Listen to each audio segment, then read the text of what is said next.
Hello and welcome to এক্সামার্ড। আজ আমরা শুরু করতে চলেছি Indian national movement for WBCS series. আমরা জানি ইন্ডিয়ান ন্যাশনাল মুভমেন্ট ইন্ডিয়ান হিস্ট্রির পাশাপাশি আরেক গুরুত্বপূর্ণ সাবজেক্ট, যা ডাব্লিউবিসিএস এবং এই ধরনের যে সিমিলার এক্সামগুলো আছে সেখান থেকে প্রশ্ন এসে থাকে। এবং যদি প্রিলিমসের কথা ভাবি আমরা, সেক্ষেত্রে 25 মার্ক থেকে থাকে এই ইন্ডিয়ান ন্যাশনাল মুভমেন্টের জন্য, অর্থাৎ 25টা প্রশ্ন, খুবই গুরুত্বপূর্ণ। এছাড়া আমরা ডাব্লিউবিসিএস মেনের ক্ষেত্রে জানি 100টি প্রশ্ন থেকে থাকে ইন্ডিয়ান ন্যাশনাল মুভমেন্ট থেকে। তাই ইন্ডিয়ান হিস্ট্রির পাশাপাশি ইন্ডিয়ান ন্যাশনাল মুভমেন্ট, ভারতের স্বাধীনতা সংগ্রামের ইতিহাস খুবই গুরুত্বপূর্ণ, খুব মন দিয়ে পড়া উচিত। আশা করি তোমরা পড়বেও। এই পুরো সিরিজটা সেই উদ্দেশ্যেই তৈরি করা। তো আজকের যে স্পেসিফিক টপিক, সেখানে যাওয়ার আগে a brief intro about myself and this channel. আমার নাম উৎপল মণ্ডল, আমি পেশায় সিভিল সার্ভেন্ট এবং বর্তমানে আমি রেভিনিউ অফিসার হিসেবে কর্মরত, এবং আমি তোমাদের মেন্টর। এই চ্যানেল তৈরির উদ্দেশ্য হলো ডাব্লিউবিসিএস বা সিমিলার যে এক্সামগুলো আছে, যেমন PSC miscellaneous, clerkship, WP, KP, KPS, এই ধরনের পরীক্ষাগুলোর জন্য যারা প্রস্তুতি নিচ্ছ বা প্রস্তুতি নিতে চাও এবং বুঝে উঠতে পারছো না কোথা থেকে শুরু করবে বা প্রপার গাইডেন্সের অভাব বোধ করছো, তাদের জন্যই এই চ্যানেল। তাই যদি ইতিপূর্বে এই চ্যানেলে সাবস্ক্রাইব না করে থাকো, then please do subscribe to this channel. এতে উপকৃত হবে তুমি। এছাড়া বিশেষ কিছু ইনস্ট্রাকশন তোমাদের জন্য এই ক্লাস সম্পর্কিত। যখন তোমরা এই ক্লাস দেখছো পুরো ভিডিওটা, অবশ্যই সেই ভিডিও দেখা শুরু করার সাথে সাথে একটা খাতা সঙ্গে নিয়ে বসো, একটা খাতা এবং পেন, এবং নোটস তৈরি করতে থাকো। কারণ আমি যা পড়াচ্ছি বা বলছি সেগুলো নোট ডাউন করে রাখা একান্তই গুরুত্বপূর্ণ। এতে পরবর্তীকালে তোমার রিভিশনের জন্য সুবিধা হবে। তো চলো, আজকের যে পার্টিকুলার ইন্ডিয়ান ন্যাশনাল মুভমেন্টের টপিক নিয়ে আমরা আলোচনা করব, তা হলো প্রি কংগ্রেস অ্যাসোসিয়েশন। আমরা বেশ কিছু political as well as religious organization সম্বন্ধে এবং অ্যাসোসিয়েশন সম্বন্ধে পড়বো। তো চলো দেখে নিই আজকের এই টপিকে কি আছে। 1858 টু 1885, এই পার্টিকুলার টাইম পিরিয়ডটাকে ইন্ডিয়ান হিস্ট্রিতে, এই সময়কালকে বলা হচ্ছে কিনা known as pre Congress phase. 1858, ঠিক এর আগের বছর 1857 সম্বন্ধে যদি আমরা মনে করি কি ঘটেছিল, খুব ল্যান্ডমার্ক ইনসিডেন্ট ভারতবর্ষের ইতিহাসে, তা হলো সিপাহি মিউটিনি বা সিপাহি বিদ্রোহ। এবং তার পরবর্তী বছরে 1858-এ আমরা অলরেডি ইন্ডিয়ান পলিটিতে পড়েছি, government of India act 1858 introduced হয়। একরকম ভারতীয় যে পলিটি, সেই পলিটিতে এক ইম্পর্ট্যান্ট চেঞ্জেসের বছর। তো বেশ কিছু ইম্পর্ট্যান্ট চেঞ্জেস ইন্ট্রোডিউসড হয়। তো আমরা যেটা দেখবো 1858 থেকে 1885, অর্থাৎ এই বিশেষ বছর, যেই বছর ইন্ডিয়ান ন্যাশনাল কংগ্রেস বা ভারতের যে জাতীয় কংগ্রেস তার প্রতিষ্ঠা বছর, এর যে মাঝের সময়কাল, সেই সময়কালকেই বলা হচ্ছে কি না প্রি কংগ্রেস ফেজ, অর্থাৎ কংগ্রেসের প্রতিষ্ঠার পূর্ববর্তী সময়কাল। এবং স্বাধীনতা সংগ্রামের এই সময়কাল খুবই গুরুত্বপূর্ণ, কারণ আমরা জানি ভারতের স্বাধীনতা সংগ্রামে ইন্ডিয়ান ন্যাশনাল কংগ্রেসের ভূমিকা যেমন অপরিসীম, তবে সেই ন্যাশনাল কংগ্রেস তৈরির পেছনে যে ইতিহাস, সেটাও খুবই গুরুত্বপূর্ণ এক ইতিহাস, এবং তার সম্বন্ধে জানাই আমাদের এই পার্টিকুলার ক্লাসের উদ্দেশ্য। সেক্ষেত্রে আমরা এই পার্টিকুলার টাইম পিরিয়ডে বা টাইম ফ্রেমের মধ্যে যে সমস্ত প্রি কংগ্রেস ন্যাশনালিস্ট অ্যাসোসিয়েশন তৈরি হয়, সেগুলো সম্বন্ধে আমরা জানব। প্রথমেই আমরা যে পার্টিকুলার অর্গানাইজেশন বা অ্যাসোসিয়েশনের কথা পড়বো, তার নাম হলো ল্যান্ড হোল্ডার সোসাইটি। এর আরেক নাম হলো জমিদার সভা, এবং এর প্রতিষ্ঠাতা কে ছিলেন না দ্বারকানাথ টেগোর, যাকে আমরা প্রিন্স নামেও ডেকে থাকি, প্রিন্স দ্বারকানাথ টেগোর। তিনি ছিলেন একজন উদ্যোগপতি, এন্ট্রপ্রনার, এবং আমরা জানি আমাদের প্রিয় কবিগুরু রবীন্দ্রনাথ ঠাকুরের পিতামহ ছিলেন Dwarkanath Tagore, Prince Dwarkanath Tagore. Founded in 1838 in Calcutta. এই ল্যান্ড হোল্ডার সোসাইটি প্রতিষ্ঠিত হচ্ছে কোথায় না ক্যালকাটাতে, এবং সালটা হলো 1838 সাল। পরবর্তী আমরা যে তথ্য এই বিষয়ে পড়বো, this was the first political organisation in India. এই কারণে খুবই গুরুত্বপূর্ণ যে এই ল্যান্ড হোল্ডার সোসাইটি ছিল ভারতবর্ষের প্রথম পলিটিক্যাল অর্গানাইজেশন। আমরা যেমন পড়লাম, এর নাম ল্যান্ড হোল্ডার্স, অর্থাৎ জমিদার সভা, ল্যান্ড হোল্ডার সোসাইটি। জমিদারদের যে স্বার্থ, তাদের যে ইন্টারেস্ট, সেটা রক্ষা করাই ছিল মূলত এই পার্টিকুলার সোসাইটি বা অর্গানাইজেশন বা অ্যাসোসিয়েশনের উদ্দেশ্য। তো আমরা এর পরবর্তী যে ইনস্টিটিউশনের কথা পড়বো, তার নাম হলো ব্রিটিশ ইন্ডিয়া সোসাইটি। প্রতিষ্ঠাতা হলেন উইলিয়াম অ্যাডামস। তিনি একজন, নাম শুনেই বোঝা যায়, ইংরেজ মানুষ, কিন্তু তিনি প্রতিষ্ঠা করেন এই অ্যাসোসিয়েশন বা এই সোসাইটি, এবং সেটা কোথায় না 1839-এ লন্ডনে প্রতিষ্ঠা করেন। তিনি ছিলেন একাধারে প্রিন্স দ্বারকানাথ এবং তার পাশাপাশি এই রাজা রামমোহন রায়ের সমসাময়িক এবং তাদের বন্ধুস্থানীয় ব্যক্তি, এবং তিনি ভারতীয়দের প্রতি ছিলেন সহমর্মী। ভারতবর্ষে ইস্ট ইন্ডিয়া কোম্পানি যে শাসন অত্যাচার চালাচ্ছিল, সেটা লন্ডনে ইংরেজদের মধ্যে সেই বিষয়ে সচেতনতা তৈরি করা বা তাদেরকে সেই বিষয়ে সেন্সিটাইজ করাই ছিল এই পার্টিকুলার ব্রিটিশ ইন্ডিয়া সোসাইটির মুখ্য উদ্দেশ্য। এবং ব্রিটিশ পার্লামেন্টে লবিং করা এবং ভারতীয়দের যে গ্রিভেন্স, যে সমস্ত অভাব অভিযোগ এবং তাদের উপর যে অকথ্য অত্যাচার ইস্ট ইন্ডিয়া কোম্পানির দ্বারা হচ্ছে, সেটা ব্রিটিশ পার্লামেন্টে তার আওয়াজ পৌঁছে দেওয়া ছিল এই ব্রিটিশ ইন্ডিয়া সোসাইটির মুখ্য উদ্দেশ্য। নেক্সট আমরা যে প্রি কংগ্রেস অ্যাসোসিয়েশনের কথা পড়বো তার নাম হলো Bengal British India society, founded by George Thomson, এবং এটা কোথায় এস্টাবলিশ হচ্ছে? ক্যালকাটাতে হচ্ছে, এবং সাল হলো 1843। This was political organization of young Bengal. Young Bengal বা নব্যবঙ্গ যে আন্দোলনের কথা আমরা জানি, যার সাথে ডিরোজিওর নাম বিরাটভাবেই যুক্ত, তো সেই ইয়ং বেঙ্গল মুভমেন্টের সাথেও জর্জ থমসনের নামও জড়িয়ে আছে। এবং আমরা যেটা দেখতে পাচ্ছি এখানে, এই particular Bengal British India society political organization ছিল ইয়ং বেঙ্গল বা নব্যবঙ্গ আন্দোলনের সাথে যুক্ত এক পলিটিক্যাল অর্গানাইজেশন। নেক্সট আমরা দেখবো কিনা British Indian association, founded by Debendranath Tagore and Radhakanta Deb in 1851 in Calcutta. তৎকালীন ক্যালকাটাতে 1851-এ দেবেন্দ্রনাথ টেগোর এবং রাধাকান্ত দেব। দেবেন্দ্রনাথ টেগোর কে ছিলেন না প্রিন্স দ্বারকানাথ টেগোরের জ্যেষ্ঠ পুত্র এবং রবীন্দ্রনাথ টেগোরের পিতা। তিনি এবং তার সাথে তার বন্ধু রাধাকান্ত দেব, এই দুইজন মিলে প্রতিষ্ঠা করছেন ব্রিটিশ ইন্ডিয়ান অ্যাসোসিয়েশন। নেক্সট আমরা কি দেখবো না, এই ব্রিটিশ ইন্ডিয়ান অ্যাসোসিয়েশন সম্বন্ধে পড়ার মতো তথ্য, this was form due to merger of land holder society, যেটা প্রিন্স দ্বারকানাথ টেগোর এস্টাবলিশ করেছিলেন। That was the first political organisation in India. সেই ল্যান্ড হোল্ডার্স সোসাইটির সাথে বেঙ্গল ব্রিটিশ ইন্ডিয়া সোসাইটি, যার কথা একটু আগেই পড়লাম, জর্জ থমসন দ্বারা প্রতিষ্ঠিত, এই দুটোর মার্জ হওয়ার ফলেই তৈরি হলো ব্রিটিশ ইন্ডিয়ান অ্যাসোসিয়েশন। নেক্সট আমরা চলে যাব বোম্বে অ্যাসোসিয়েশন সম্বন্ধে পড়বো। বোম্বে অ্যাসোসিয়েশন ফাউন্ডেড বাই দাদাভাই নৌরোজি অ্যান্ড দিনসই ওয়াচা। দাদাভাই নৌরোজি, যার সম্বন্ধে আমরা জানি, অলরেডি পড়েছি ইকোনমিক্স বিষয়ে পড়ার সময়, ইন্ট্রো টু ইকোনমিক্স যে ক্লাস তোমরা অলরেডি করেছো, না দেখলে অবশ্যই গিয়ে দেখে নাও। সেখানে আমরা ওনার সম্বন্ধে পড়েছি, ওনার লেখা বিখ্যাত বই poverty and unBritish rule in India, যেখানে উনি ইকোনমিক ড্রেন থিওরি আর ড্রেন অফ ওয়েলথ থিওরি বিষয়ে বলেছেন, বা এই ড্রেন অফ ওয়েলথ থিওরির প্রবক্তাই হলেন উনি। তো সেই দাদাভাই নৌরোজি 1852-তে বোম্বেতে দিনসই ওয়াচার সাথে সম্মিলিত হয়ে প্রতিষ্ঠা করছেন বোম্বে অ্যাসোসিয়েশন। অর্থাৎ নাম শুনি বোঝা যায় বোম্বে যে প্রভিন্স, তার রিলেটেড যে ইস্যু সেগুলোই ব্রিটিশারদের কাছে পৌঁছে দেওয়া, বা সেগুলো আবেদন নিবেদনের মাধ্যমে ব্রিটিশারদের কাছ থেকে, ব্রিটিশ গভর্নমেন্টের কাছ থেকে তাদের দাবি দেওয়া আদায় করে নেওয়ার জন্য এই বোম্বে অ্যাসোসিয়েশনের প্রতিষ্ঠা হয়। নেক্সট আমরা দেখবো কিনা London India society, founded by Firoz Shah Mehta, Badruddin Tyabji, W C. Banerjee and Manmohan Ghosh in 1865 in London. এই যে চারজন ব্যক্তির নাম বললাম, এরা প্রত্যেকেই এই সময় লন্ডনে শিক্ষা গ্রহণের তাগিদে গিয়েছিলেন, লন্ডনের ছাত্র হিসেবে ওখানে ছিলেন। সেই সময় মূলত দাদাভাই নৌরোজির পথ নির্দেশনাতেই বলা যায় এনারা লন্ডন ইন্ডিয়া সোসাইটি তৈরি করেন। লন্ডনে বসবাসকারী ভারতীয় যে মানুষজন, তাদেরকে নিয়ে, তাদের মাধ্যমে লন্ডনের মানুষের মধ্যে ভারতীয়দের যে অপ্রেসড সিচুয়েশান, ভারতীয়দের এই শোষিত শাসিত হওয়ার যে কাহিনী, সেটা যাতে ব্রিটিশারদের কানে পৌঁছে দেওয়া যায়, সেই উদ্দেশ্য নিয়ে লন্ডন ইন্ডিয়া সোসাইটির পথ চলা।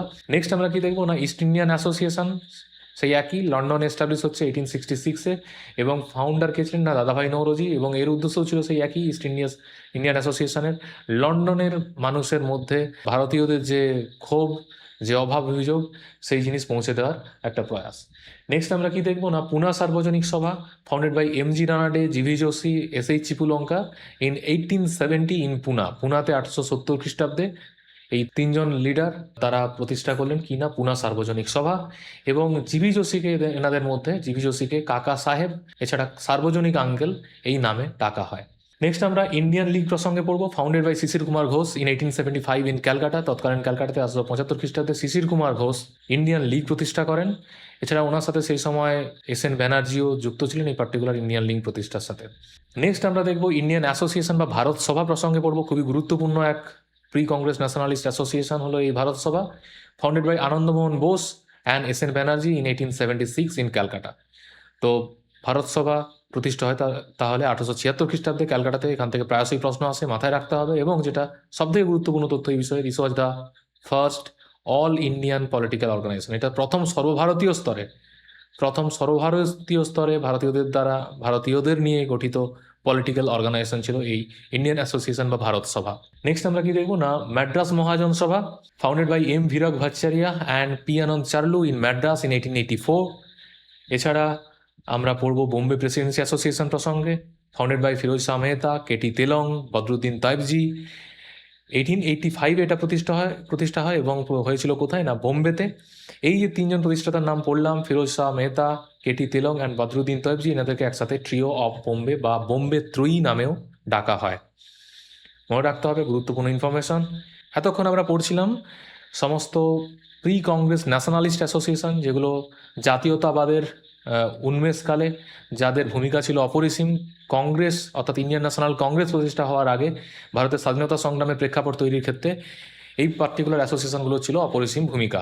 তো এই মুহূর্তে আমরা বেশ কিছু রিলিজিয়াস অর্গানাইজেশনগুলো সম্বন্ধে আমরা জানবো, যারা এই পার্টিকুলার টাইম ফ্রেমের মধ্যেই প্রতিষ্ঠিত হয়েছিল। এবং এরা শুধু রিলিজিয়াস অর্গানাইজেশন ছিল তা বলা যায় না, এর পাশাপাশি এরা সোশিও রিলিজিয়াস যে মুভমেন্ট সেগুলোকেও অর্গানাইজ করেছে, অর্থাৎ সোশ্যাল রিফর্মের ক্ষেত্রে এদের ভূমিকা ছিল অপরিসীম। তো দেখে নিই কী কী আছে এখানে টপিক। ফার্স্ট অফ অল, ব্রাহ্ম সমাজ।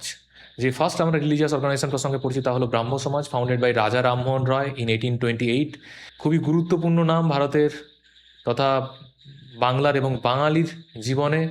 যে নবজাগরণ, যে কুসংস্কার মুক্ত যে বাঙালি সমাজ প্রতিষ্ঠার ক্ষেত্রে তার ভূমিকা অপরিসীম, সেই রাজা রামমোহন রায় প্রতিষ্ঠা করছেন ব্রাহ্ম সমাজ ইন 1828। নেক্সট আমরা কি দেখবো ব্রাহ্ম সমাজ প্রসঙ্গে? ইট ওয়াজ ফর্মালি নোন অ্যাজ আত্মীয় সভা। তাহলে এই ব্রাহ্ম সমাজ নামকরণের আগে এর নাম ছিল কি না? ফর্মালি নোন অ্যাজ আত্মীয় সভা। নেক্সট আমরা দেখবো এর সম্বন্ধে, ইট প্রিজড ইউনিটি অফ গড, অর্থাৎ রামমোহন রয় বিশ্বাস করতেন একেশ্বরবাদে, এবং এই ব্রাহ্ম সমাজেরও উদ্দেশ্য ছিল এই একেশ্বরবাদের যে কনসেপ্ট তা প্রিচ করা, তার প্রচার করা, এবং সেটাই তারা করতেন। নেক্সট আমরা কি দেখবো না, ইট ডেনান্সড আইডল ওরশিপ, অর্থাৎ মূর্তি পূজার তারা বিরোধিতা করতেন এবং মূর্তি পূজাকে তারা ত্যাগ করার ডাক দিয়েছিলেন। নেক্সট আমরা যে পার্টিকুলার রিলিজিয়াস অর্গানাইজেশন সম্বন্ধে পড়বো তার নাম হলো আর্য সমাজ। খুবই গুরুত্বপূর্ণ আরেক ইনস্টিটিউশন বা organisation, founded by Dayanand Saraswati in 1875 in Bombay. বম্বেতে 875 খ্রিস্টাব্দে প্রতিষ্ঠা হয়। প্রতিষ্ঠাতা হলেন Dayanand Saraswati. Later its headquarters was shifted to Lahore. পরবর্তীকালে লাহোরে এর যে কেন্দ্রীয় কার্যালয় সেটা স্থানান্তরিত হয়। It organise Shuddhi movement. যেটা দেখার বিষয়, এই সময়ে মূলত প্রাথমিকভাবে যখন আর্য সমাজ প্রতিষ্ঠা হয় তার লক্ষ্য ছিল সমাজের যে আনটাচেবল যে সোসাইটির যে অংশ ছিল, যে সমস্ত মানুষদেরকে অস্পৃশ্য করে রাখা হয়েছিল এই সময় সমাজে, তাদেরকে হিন্দুইজমের মূল স্ট্রিমে, অর্থাৎ হিন্দু সোসাইটির মূল স্ট্রিমে নিয়ে আসা, তাদের আপলিফমেন্টকে ইনসিওর করা। এবং তার সাথে সাথে সেই সময় এই সমস্ত যারা অস্পৃশ্য বলে যারা পরিগণিত হতো, সেই নিচুতলার মানুষজনরা যারা অপ্রেসড, সাপ্রেসড, অত্যাচারিত, নিপীড়িত হয়ে সাধারণত তার পাশাপাশি খ্রিস্টান মিশনারির প্রভাবে প্রভাবিত হয়ে যারা ধর্মান্তরিত হচ্ছিলেন, তাদেরকে আবার পুনরায় মূল স্রোতে অর্থাৎ হিন্দুইজমে আবার নিয়ে আসার জন্য, রিকনভার্সনের জন্য যে প্রচেষ্টা, সেটাই শুদ্ধি মুভমেন্ট। এবং এই শুদ্ধি মুভমেন্ট অর্গানাইজ করেছিলেন কে না? দয়ানন্দ সরস্বতী, তার এই আর্য সমাজ প্রতিষ্ঠার মাধ্যমে। নেক্সট আমরা কি দেখবো না, Prarthana Samaj, founded by doctor Atmaram Pandurang in 1867 in Bombay. বম্বেতে প্রতিষ্ঠা হয় 1867 সালে। খুবই গুরুত্বপূর্ণ, ফাউন্ডারের নামও মাথায় রাখতে হবে। তবে মেইন আর্কিটেক্ট এই প্রার্থনা সমাজের কে ছিলেন না? এম.জি. রানাডে, মহাদেব গোবিন্দ রানাডে। নেক্সট আমরা কি দেখবো না, objectives were to prevent child marriage and to promote widow remarriage, অর্থাৎ সোশ্যাল রিফর্মস ছিল এই প্রার্থনা সমাজের এক গুরুত্বপূর্ণ অবজেক্টিভ। এটা প্রতিষ্ঠা করার পেছনে মূল উদ্দেশ্য ছিল মেনলি চাইল্ড ম্যারেজকে রুখে দেওয়া, এবং তার পাশাপাশি প্রমোট করা উইডো রিম্যারেজ, অর্থাৎ বিধবা বিবাহের প্রচলন করাই ছিল এর উদ্দেশ্য। নেক্সট আমরা থিওজফিক্যাল সোসাইটি প্রসঙ্গে পড়বো, founded by madame H P. Blavatsky and colonel H S. Olcott in 1875। সালটা হলো 1875। নিউ ইয়র্ক অর্থাৎ ইউএসএর নিউ ইয়র্ক শহরে প্রতিষ্ঠা হয়। এই দুজন প্রতিষ্ঠাতা মাদাম এইচ.পি. ব্লাভেটস্কি এবং কর্নেল এইচ.এস. ওলকটের নাম মাথায় রাখতে হবে। প্রিভিয়াস ইয়ার ফলো করলে দেখতে পাবে এখান থেকে প্রিলিমসে কিন্তু প্রশ্ন এসেছে। Objective was revival of Hinduism. এই থিওজফিক্যাল সোসাইটির মূল উদ্দেশ্য ছিল যে হিন্দুইজমকে কীভাবে নবজাগরিত করা যায়, কীভাবে হিন্দুইজমের পুনরুজ্জীবন সম্ভব, সেটাই ছিল এদের উদ্দেশ্য। এছাড়া আমরা যেটা দেখবো, later shifted its headquarters in 1882 to Adyar in Madras.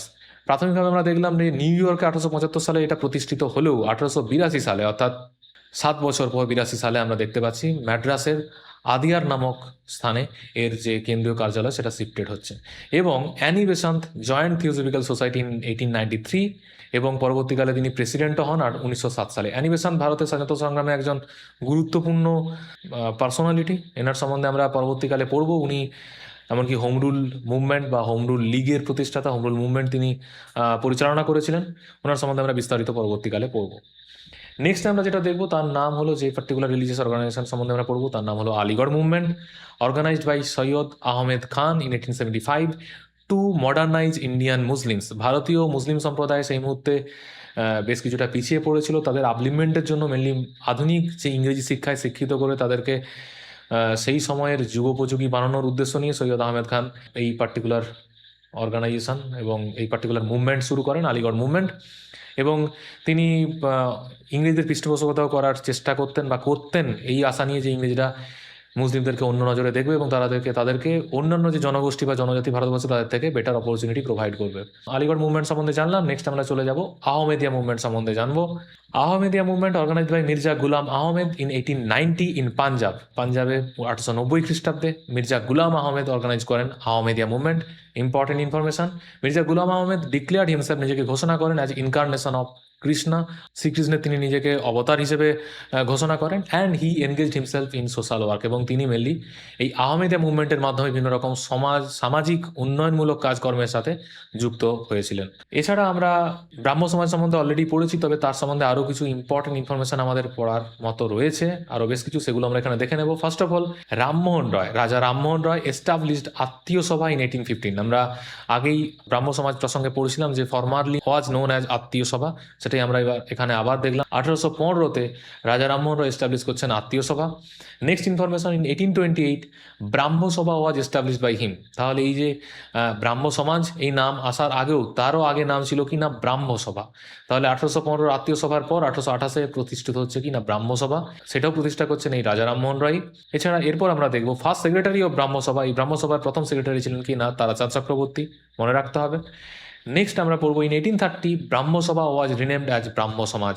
এই যে ব্রাহ্ম সভা, তারই নাম চেঞ্জ করে দেওয়া হলো কি না ব্রাহ্ম সমাজ, এবং সেটা হলো 1830 সালে, অর্থাৎ ব্রাহ্ম সভা প্রতিষ্ঠিত হওয়ার 2 বছর পর। নেক্সট আমরা চলে যাব কোথায় না 1866 Brahmo Samaj of India was establish by Keshabchandra Sen.